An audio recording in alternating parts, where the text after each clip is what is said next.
Ano bang pasadong grade kapag gustong makapag-aral ng law? 5 years po ba ang law school? Pwede po bang makapunta ng law school ng mura o libre? Pwede po bang mag-lawyer ang elementary? Hi guys!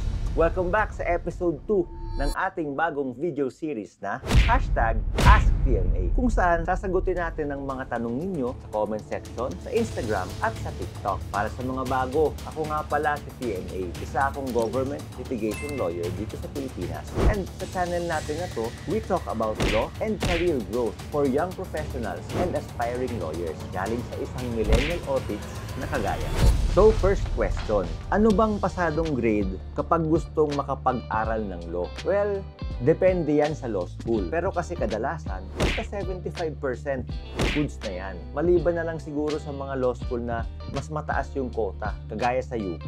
Siyempre, kasi kailangan din naman i-check ng mga law school. Kailangan nilang makita yung performance mo nung undergrad. Kaya tulad ng lagi kong sinasabi sa inyo, as early as undergrad pa lang, dapat sinasanay nyo na ang mga sarili ninyo sa disiplina at tamang study habits. Hindi lang naman kasi ito para sa admissions sa law school eh. Magagamit nyo rin yan once na nasa law school na kayo, sa bar exams, at higit sa lahat, sa law practice. Okay? Next, totoo po ba na kapag maglolo, kailangan kabisaduhin lahat ng batas ng Pilipinas? Okay, meron na po tayong video dyan, pero para sa short answer, yes and no.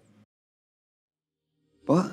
Hindi kailangang i-memorize word for word lahat, pero dapat memorize nyo ang concept behind the law. Kung natatakot kayong mag-law school dahil dyan, huwag kayong mag-alala. Kasi hindi naman lahat kailangan talagang i-memorize. And hindi rin naman kailangan i-memorize word for word. Para mapanood nyo yung full video ng topic natin na yan, links down below. Okay, next question. 5 years po ba ang law school? Okay. Actually, minimum yan 4 years. Then, ikaw na bahala kung gaano mo katagal tatapusin. Ang kinaganda kasi sa law school, hindi mo naman kailangang madaliin. Study at your own pace. Walang pressure dyan kasi postgraduate study naman yan. Kumbaga, meron ka ng previous degree na pwede mong gamitin sa magiging work mo habang nag-aaral sa law school. Ako, personally, 5 years kong tinake ang law school. Kasalanan ko naman yun kasi hindi talaga ako fully focused noon. Na-heartbroken pa nga ako noon ng malala. Malala talaga. Bukod pa to sa naging work ko at saka yung mga sideline ko noon. Pero come to think of it, kahit ganun, naisip ko na blessing in disguise na rin yun kasi yung mga binagsak ko na subjects, yung pa yung mga subjects na lumabas ng maraming beses sa bar exam ko. Kaya rin siguro naipasa ko yung bar exam ng isang take lang. Basta tandaan mo lang na you can proceed at your own pace. Okay? Next question. Kuya, pwede po bang makapunta ng law school ng mura o libre? Kasi mahirap po ako at mag-iipon na para kapag pupunta akong law school, may pangbayad ako sa mga kailangan ko. Well, may mga law school naman na hindi ganun kamahal yung tuition. And meron din namang mga law school na nag-o-offer o nag-aalok ng mga scholarships. Bukod dyan, pwede ka rin mag-apply sa LGU kung saan ka nakatira para sa mga city or provincial scholar. Pwede mo rin isabay sa work ang paglo-law school mo.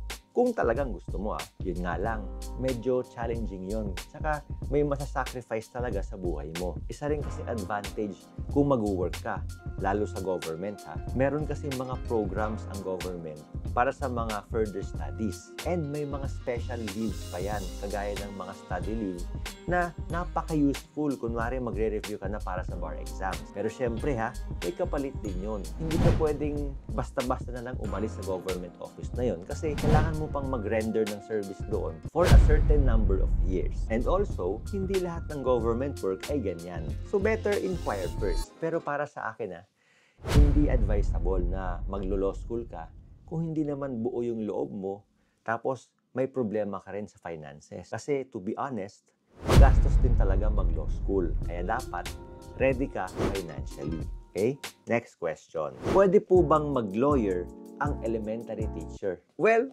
yes na yes po. Actually, kahit anong college course naman basta 4-year course, pwedeng maging pre-law course yan. Ang iisipin nyo lang dyan kung pasok ba yung English units sa requirement sa law school. Ang dami ko nga mga kakilala noon sa law school, mga nagiging classmates ko na mga teachers sila. And ngayon, mga lawyers na sila. Bukod dyan sa mga classmates ko na yan, meron din akong professor noon na working student siya nung naglo-law school siya. And yung work niya ay teacher din. Graduate siya with honors. Tapos ngayon, isa na siyang Chief Legal Counsel ng isang telco giant dito sa Pilipinas. At ngayon, milyon-milyon na ang sinisweldo niya. Grabe, di ba? So, huwag kang mag-alinlangan na mag-law school dahil elementary teacher ka. In fact, natural sa mga teacher na pinapasimple nila ang mga concepts para mas madaling maintindihan ng mga estudyante nila. Pwede mo yung magamit sa law school or kahit pag abogado ka na at nagpapaliwanag ka na ng mga clients mo, di ba? Pero syempre, may mga certain